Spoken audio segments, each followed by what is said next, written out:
You're tuned in to Strength Culture's Quantum Lifting Podcast, brought to you by the team from Melbourne Strength Culture, the home of Australian strength training. Here are your hosts, Charlie Athanasiou and Jamie Smith. Welcome to episode 54. Chapter 54 of the Strength Culture Presents Quantum Lifting Podcast. I actually feel a bit out of tune. I haven't done this for quite some time. Been about 6 weeks since we did a proper one. Forgotten what I'm actually doing here. It has been 6 weeks because we filmed a few quite close to each other to match up with Jamie's trip. And then the last episode was filmed in the States with Jamie and Will. So now we're back in the studio in the Creative Hub. Yeah. And we're just gonna have a quick recap of Jamie's time in America. A lot of that was recapped in the last episode. So if you're interested in that, chapter 53. But I didn't listen to the last episode. We'll talk about some random shit. I was going to listen to the last episode. It was on the agenda, but I just never got around. Actually, no, I wasn't. I said I wanted to listen to it. That's all right. And then we'll discuss everything. It never happened. That's all right. I put it all on the back burner. I've been listening to the last voyage of the Pong Su. The fuck is that? Recommended by Thomas Wilco. It's actually interesting. It's produced by The Age. It's a podcast. And in 2003, the Pong Su is a North Korean shipping vessel, 150 meters long. It pulled up about 150 meters, 200 meters off the shore of Bogley Creek, which is a creek or a beach near Lorne, and dumped 150 kilos of heroin into a dinghy with two men. And the swell was massive that night, 8 foot to 10 foot high. And the boat tipped. The dinghy tipped? The dinghy tipped. One of the guys died. How much heroin? 150 kilograms. Fuck. One of the guys died. The other one survived. The two guys that were meant to pick up the heroin got there, got 50 kilograms of it. The cops have been tracking them the whole time from Crown Casino. So in the podcast, it's got like recorded, obviously it was the bug was in the car. They rented a hire car and somehow the cops got onto them and got a bug into the hire car, listened to their conversations. The conversations were recorded in Korean or North Korean or whatever the hell they speak. And they've translated it into English, but they're playing like actual record. It's sick, the podcast. What's it called? The Last Voyage of the Pong Su. Crazy. And Thomas Wilco producing the goods. He's like, he always does, man. He got me onto Chernobyl. Yeah, he has the goods, man. He was telling me TV shows. The Wire, he reckons. The Wire is meant to be. I was recommended that by my. Apparently, The Wire is better husband. than Breaking Bad.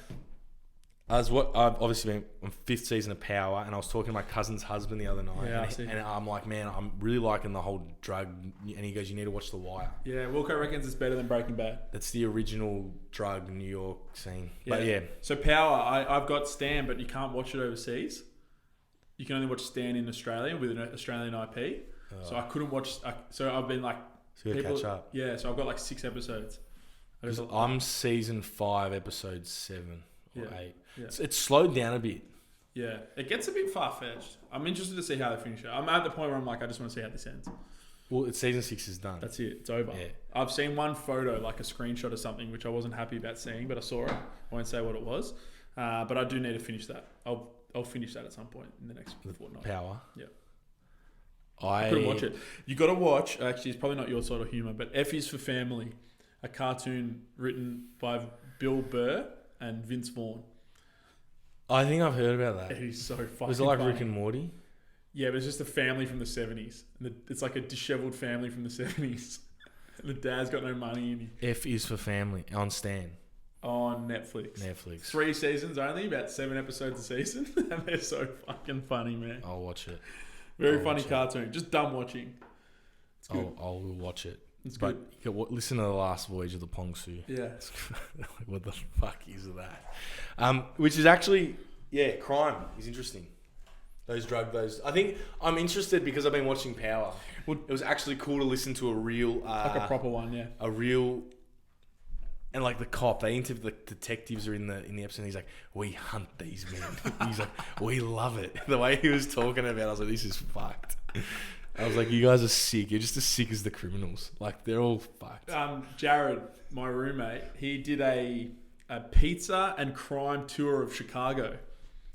Yeah, because Chicago's like not like one of crime capital of. It's the murder capital of America, apparently, but that's according to old Yeezy. Actually, I like it like that. I'll leave it. And then So Jared did a pizza and crime tour of Chicago and learned about the mob and all that sort of stuff, and in like whenever that was, like the 20s or the 30s or something. My brother was with a friend last week. I'm not gonna name names of the person, but he works in what's called earth moving. Yep. They move dirt for construction companies. Right, yeah. But what they do is they purposely move the dirt when they know a construction is going to be done, so then the company has to pay them extra to move it. It's like so corrupt. But he was saying that like the mafia is heavily involved in it. New York. Yeah. Big time. Yeah, and he's like, it's all corrupt. No, that's where they made like, apparently like certain jobs won't get moved until the mafia get paid. Yeah. Like they won't start. They can't start it until the mafia get paid. And then they're like, all right, here you go. The mafia runs the world. That's what this guy was saying. He's like, the mafia is behind everything. It's not it's the Italian family. So what is it? What's the Clintons? What's all this Epstein shit? Have you been keeping up with that? I heard about it the other day. The autopsy came out and he didn't get strangled. He didn't kill himself, he was strangled. Yeah, he got murdered. He got murdered because he has information on all the big pedophile ring. the big players. He was the billionaire. I haven't looked up to that. I read up. It makes sense. Yeah, it does look a bit suspect. He just used to bribe people because he was a billionaire, but no one knows how he got his money. No he didn't have any businesses money. and shit, and so he bribed these people who were going to his island to do naughty things. Apparently, Prince Andrew's involved. Apparently, there's a lot of people. The Clintons. But I don't think it was children. It was 14 to 16-year-olds. That's children, man. Yeah, but I was thinking like 8-year-olds. Yeah, I think anyone under about. It's more teen. They're the teens. Still, it's still 14-year-old is pretty young. That's fucked. It's like they're very young. That's like a year 8. It's pretty fucked. But well, it just I don't know. I was listening to I was watching with Giorgio, who actually he wants to come on the podcast. Giorgio, has he got something cool to talk about? He goes finance. He goes, I think because he's been watching the episode. 100%. I love finance. I've got some books up here. So Rich Dad, Poor Dad. No, he's analysed all our books. He's Barefoot like, Investor. I like your book. We need more books up there. I'll put a few more up there. Also, his fiancée Tiana is the state manager of Adidas. Hook us up. She shifts weight for Adidas. Hook us up. Shifts weight for Adidas. Anyway, Giorgio Giorgio always he's like, you got to get me on there. He goes, because we were watching the Dave Bugaglio episode together, and he's don't worry about Dave, because you get me on there. I don't know where I was going. Giorgio, send us an email. Exactly what you want to talk about. We'll do some research and we'll make it happen. My point was, before we were watching. But you've got to watch this episode. We're not going to tell you to email us. You got to watch this episode and email us. We were watching Alex Jones. Yeah. And I know he sounds like a fucking lunatic, but there's got to be some truth to it, because he talks about it's like, where do these kids come from? These kids that are on Jeff Epstein's island, like, and he talks about the baby farming and like the late term abortions, and then they ship them off in a van. And anyway, I don't know. He's been talking about the pedophile ring for a long time. A long time. He's a nutcase, and that obviously doesn't go good for his cause. But the problem is, I don't think anyone's gonna. No one who sounds sane is going to say those things. Is going to be able to get those points across to anyone. Like, you're going to have to sound a bit crazy. Yeah. And he's already fucked as it is. Yeah, he's an oddball. So, I don't know. There's got to be something fishy going on in the world. Yeah. I'm just going to move this light, because my mother told me that the one on the left is not as bright. Move it. I'm starting to see why. Move it, and then we'll get back onto topic and start talking about your trip. Yeah, the main bit of the trip can be listened to on chapter. I like sitting. Chapter 53 with Will Crozier. We recapped everything up until Arizona, which was the Pat Davidson seminar. But then to finish off, we went to Vegas. How was Vegas? Vegas is expensive. I'm not a Vegas person. I like the idea of Vegas. I don't like Vegas. I went to a strip club. I'm going to be honest. Cool. It's actually, Giorgio said he wanted to go to Vegas for his bucks. Giorgio's getting a lot of... I think if you were there with a lot... But you got to be prepared to spend like and grand I'm a day, just man. not... I don't know. I'm not a gambler. Casinos and shit, don't really do much for me. I don't go to the casino in Melbourne, or like, and I don't know. I feel like I would enjoy spending my money in better ways. Yep. I think if you haven't been there, it's probably good to go for a weekend. Just suss it because it is cool. Like there's a lot going on there. I've heard it's like you just go there and you're like, what the fuck is happening? Literally like you. I imagine it would be similar to Ibiza. In like when you go to Ibiza, you're just like, what the fuck is going on? To be honest, man, we went to Nashville and they call it Nash Vegas. There's a street there that looks very much like Vegas, but it's just country version. Not casinos, but just bright lights, music everywhere, people everywhere. It's called I Broadway. saw your story. Is that when Jared got into a fight? Yeah, it wasn't a fight. It was there was a heated discussion with 4 American guys. About what? Just about dumb drunken shit. And Jared was like, I'll give you 4 seconds to back down. And then he counted to 4 and Jared's like, oh, I'm not going to do anything anyway. It was just a dumb drunken idiots. But Nashville is Nash Vegas. I prefer Nash Vegas to Vegas. Nash Vegas is cool. There's live bands everywhere, and it's not casino. I saw that. Yeah, I like that. It was crazy. Me and Claz actually want to go watch a live band. All right. We're gonna what sort of and music? drink beers. We're gonna talk about your guitar. Because that's where it was all inspired. Last week, me and Claz, is my housemate, were at home and I was playing guitar. I was just practicing, and he was just sitting there listening to me for an hour. And then we got onto YouTube and we were like watching just the Chili Peppers, Foo Fighters, just live, like from concerts and shit. And we got all the way to, we went through the Chili Peppers, Green Day, Good Charlotte. Good Charlotte was shit. Then we went real off tangent. We went like Adele, Taylor Swift, John Mayer, Celine Dion, Whitney Houston. Like we started going down the ballads at the end. But anyway, it's good. Adele is unbelievable.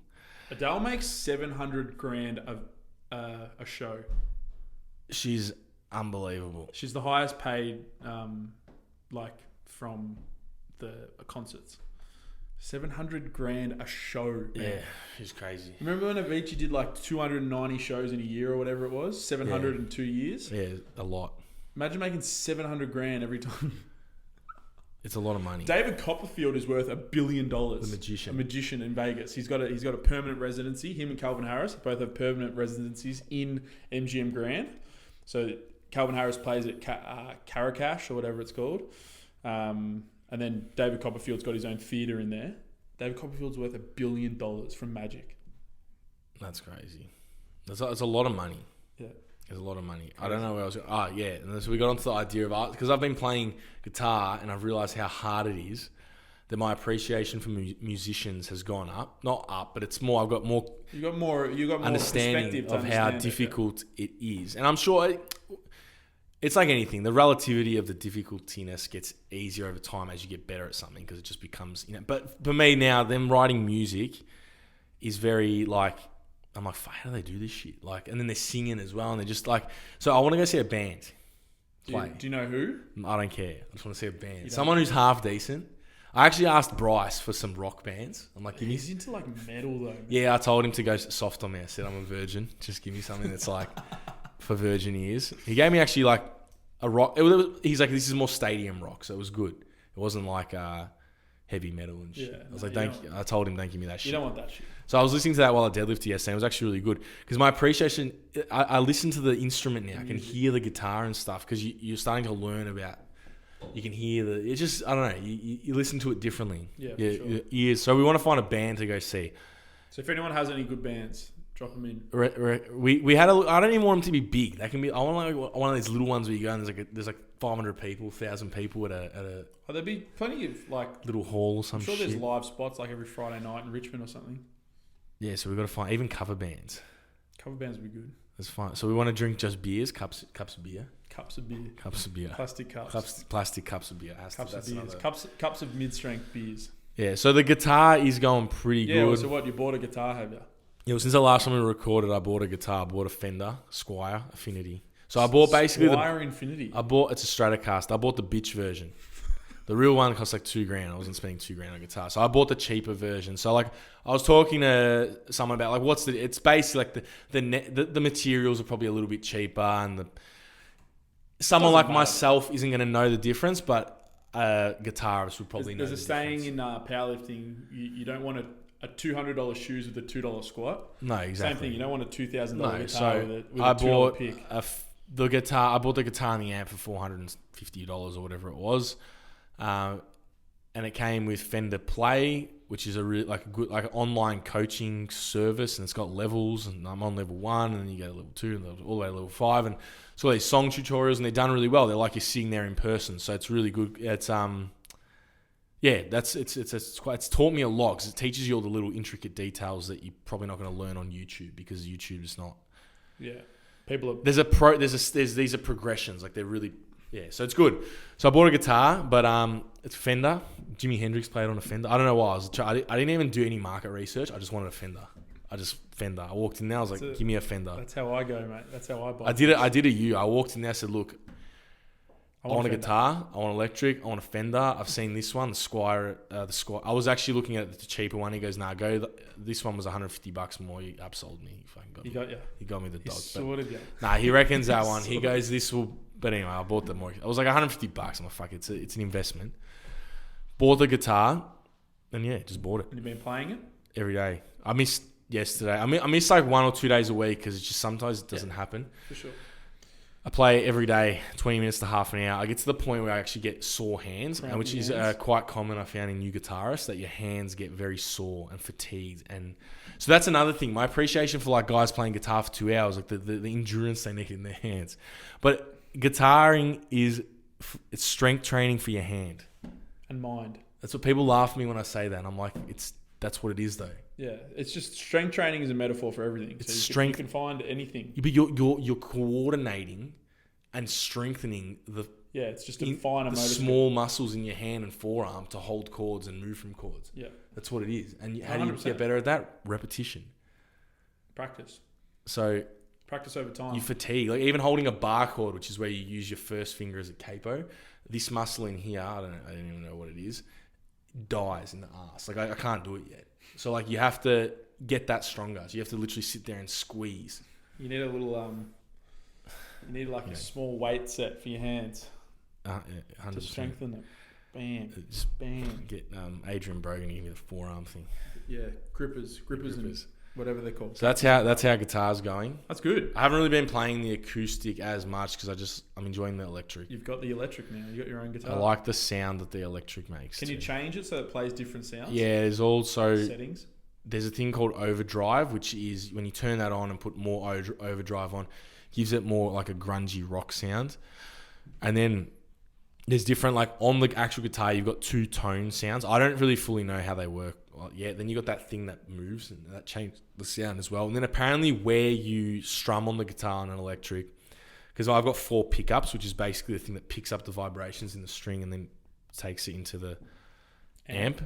So the pickups, where you strum relative to the pickup, can make different sounds and shit too. So there's different knobs on the amp too, like overdrive and treble. And when you adjust all those, the overdrive sounds a bit fucked, to be honest. Too much? I think that's what they use when they play metal and shit. I don't know. But yeah, that's guitar. That's crazy. It's going hard. I look forward to the next time you bring it on here. And I've been learning music scales, G scale. The fuck's that? So when we learn in treble clef and shit and bass clef. For guitar, you only use one of them. Piano, you use both. Piano, you use with both hands. Treble clef and bass clef. They're different scales. So you read music. So I've learned like the G scale, which is all the notes within the scale G. I don't know how to fucking explain it other than, yeah, I don't know. No idea. I'll learn it. I want to learn music theory. I don't know. Have you has your it's all the shit we learned at school. Has your goal song changed, or do you still want to play John Mayer? No, I want to play John Mayer. The amount of practice that's going to need is going to be quite a lot. I've stopped trying to play those songs right now. I'm like, they'll come. It's like trying to deadlift 300 before you even learn to hinge. It's like it's actually learning guitar has made it, from what we've learnt doing this, I'm applying the same things. Like I can apply those mentalities to learning a new skill. It's like you don't go deadlift 300 kilos before you learn to hinge and then to maintain position off the floor and like all those things There's a process that come first. So I'm like, the John Mayer songs will come learn how to hold chords, how to strum, how to stay in bed. Like, all that stuff is going to be more important than trying to So I'm not, to be honest, I don't really care about like playing a song right now. Yep. You're enjoying the learning. Yeah. I'm not fussed if I play a song or not, because I'm not in doing it for anyone else. I do it because I enjoy doing it. For sure. And Claz when he listens to me Claz. in the living room. Claz da. But that's it. That's guitar. Claz da. I feel like I've just spoken 10 minutes about guitar. That's cool though. And I'm trying to think what else. Music theory. Yeah, the podcast will be back to some form of a schedule next week. I got off the flight yesterday, so we didn't really have anything set up for this one here. But the other thing I did want to talk about was the actual competition itself. With Will, we had Slingshot Record Breakers, which was the last weekend, the weekend that has just passed. I think it was the 11th of November. We had Slingshot Record Breakers. That's the G That's scale. the G scale. So when you play that on guitar, you're playing each note, bing, bing, bing, bing. So it's like moving up and down the fretboard like that. Yeah. So they remember that when at school, treble clef, bass I clef. did. Yeah. That's what the different scales are, different notes and stuff. So anyway, Music, it's a whole other world. it is. And then so we had the competition, and Will actually did really well. He broke the Australian all-time 125 record, weighing in at 117 kilos. So he's got 8 kilos to play with in the weight class. We've discussed some plans for next year as well to potentially go back down to the 110s off a 24-hour weigh-in and go and destroy that record again, because somebody has pipped him. In America? No, in Australia. Oh, Australia. Yeah. Pro Raw. Pro Raw's a 2-hour weigh-in though. That's the tough part. So we need a GPC event where you can have a 24-hour weigh-in and cut 8 or so kilos. Because you're not doing that on the same day. Yeah, no chance. I was amazed at the weight cuts they were doing. So Andrew Herbert, who broke the all-time squat record. It was a high squat, but we won't get into that. I was talking to him in the weigh-ins, and so the weight class is at 275, which is 125 kilos, and 110, which is 242. 2 weeks prior to the weigh-in, he weighed 272 pounds. So he had 3 pounds under, so we'll say a kilo and a half under, and then cut a full weight class in a fortnight. So he pretty much went from the 120s down to the 105s. And what was he? And then competed at 110. He would have finished the day weighing above 125 kilos. How did he cut that much weight? He said that somebody looked like he was looking too jacked, so he stopped. He cut his food back for the first week, and then he just did the typical water cut and food manip and everything. Did you feel like ass? Well, he broke the all-time squat record. But that's the thing. This is the thing with these 24-hour weigh-ins. Like, you're not weighing in like that. You might as well weigh in a week before. Yeah, it's not. You're not competing. You're not even competing against the same. That's why. So he would have. The guys that were competing in the 110s from America. So Kayla Woolham as well, who broke the deadlift record, and the total record, I think maybe, or something. He broke 2 records. He was in the sub hundreds, but he's not a sub 100 lifter. He would have weighed 110 kilos when he was competing the next day. He broke the all-time 198 record. Like For fighting, I get it, because you're getting hit, and like there's obviously risks to being severely like dehydrated and stuff in terms of like concussions and. I have no idea about. I think with fighting, like I get that's why they do the 24-hour weigh-ins, but for lifting, I think it defeats the purpose. Yeah, the 24-hour weigh-in is an odd thing. It was the first time being around it, because these guys were depleted. Like, you've seen people do water cut and spitting into cups and stuff. They were like not humans. Yeah, like they're just like. Well, they're like. And then the next day they come in and they do all use IV drips over there to replenish straight away. Yeah, so they finish their weigh-in and they're like, all right, I'm just going to get my IV, and then. I'm like, so when they come out, they're just like zombies. Yeah, they're just very depleted people. I just couldn't believe the amount that they were able to cut. Because Will, did he have to cut anything? No, he just walked in, 117. He weighed in fully clothed. He's like, I'm not even going to take my shoes off. Just weighed in fully clothed, 117. He won the 110 plus. So they just had the heavyweight comp and then the lighter comp. Kayla won the lighter one with an all-time world record, total and deadlift. He pulled 435 kilos. He's 24 years old. And then Will won the heavies with a 985 total. So almost 1,000 kilos. Yep. So we're moving on to Pro Raw next, which is cool. Going through a hypertrophy phase. Going to try and build some quads, build some pecs, the 2 target muscle groups that we're going to try and bring up. And then What's your plan to bring those up? well, he hasn't, since he used to do bodybuilding a few years ago, he hasn't done much pure isolation work. So we're going to bring some of them in. Leg extensions twice a week, pec flies twice a week. Just progressively overload, follow the principles of programming. It's not rocket science, no matter what. And they're twice a week. Push it hard RPEs because they're they're single joint. The small isolated small SRA curves. Yeah. And then we're going to, again, he got a 10 kilo bench PR with 220. So we want to try and get that up with the increased body weight, definitely over 230. So we're probably going to go back to the 3 times a week bench press after this first maybe 6 to 8 weeks and get back into the big bench press volume. So I think that's probably where he's got the most amount to make up with his total training. He'll make more squat gains too. He'll squat definitely over 400 kilos. Did he squat to depth? Yeah, definitely, 100%.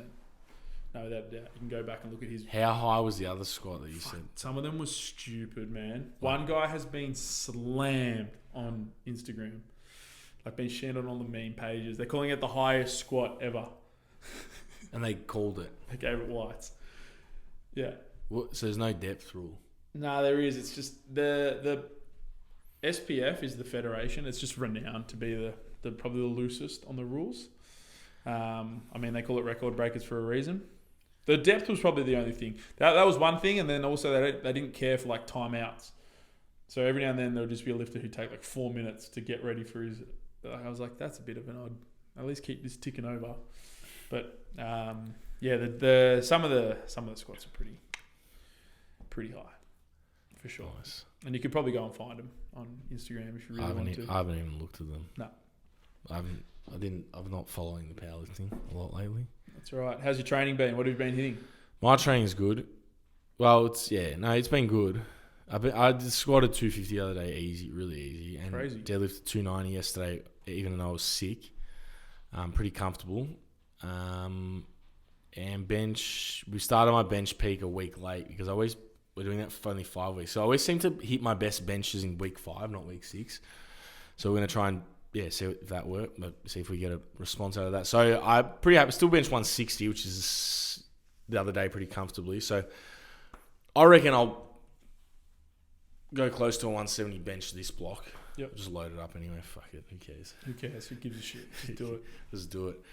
But I'm sort of very ready to have this comp come and gone and just get to some more non-specific training because I'm a bit burnt out.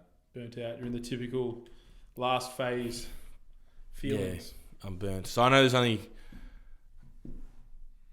2.5 more weeks taper, and then so it's not long. We'll just get it done, and then can go into the Christmas time. And I'm going to be a little bit less strict over the Christmas period, just for my own sanity. I'm going to tell Bryce that straight up, and you did it last year too.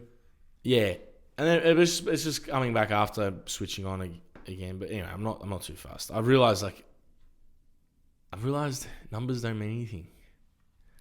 They're pointless. I've gone through an existential development crisis and just questioned it doesn't mean anything. It doesn't mean all these numbers I wanted to do 2 years ago. I would have and now it doesn't change you. It doesn't change anything. It doesn't. I get more satisfaction from sitting alone in my room playing guitar than I do from hitting big numbers. But I still enjoy the process of training. I still like training. But I'm keen to sort of after this do some of the other stuff that we've been looking at, like the more varied movements, like the hook lying bench press that Paddy D and Kyle Dobbs are pushing. We've been doing it here. I've been programming it, and it feels really good on my you feel good after. You're like, flexion. Bit of flexion. You feel everything so the hamstrings and the just the exhale. My abs are on fire. I do it with like a seated dumbbell overhead press. You push into the pad, you push your mid back into the pad, and it's hard. Lights everything up. It's hard. So I'm keen to do some of that Yeah, just stuff some variation. after this. I've got plenty to teach you from Paddy D and Zach Couples. We'll do those PDs with the team, and because I've even thought maybe for the 6-week block after, can't tell Bryce just to program me 3 days and I do my third day. make your own. I'm just gonna be like, just for that 6 weeks, and then after that I'll go back to, because it's over that Christmas period anyway, and just for a bit of a mental break as well. And then the fourth day, just do stuff like that, like We could probably do a whole episode on movement variability. movement. Maybe something because we've got a few topics we want to discuss. Obviously, as I said, today was not planned at all. We're just going to do an old-fashioned shit talk, but we'll get back into some planned, structured stuff next week for sure. But I'm pretty sure that's the end of today. I don't really have anything else to discuss. Neither do I. We've got to get to our presentations. We've got the Australian Powerlifting Summit this weekend with the JPS guys and all the people presenting. I'm on the Sunday morning, and then the following weekend we have our Congress, where it's 83 tickets. 85 was the goal once we got the bonuses. The bigger area being Deakin University. So if you want to get a ticket to that, just DM the page and you can get a small discount off your boys. But if you are interested in coming to that, please do grab a ticket because we're nearly there. And it would be great to see you all there. But other than that, that's it. We're done. See you on the flip side. See you in a fortnight.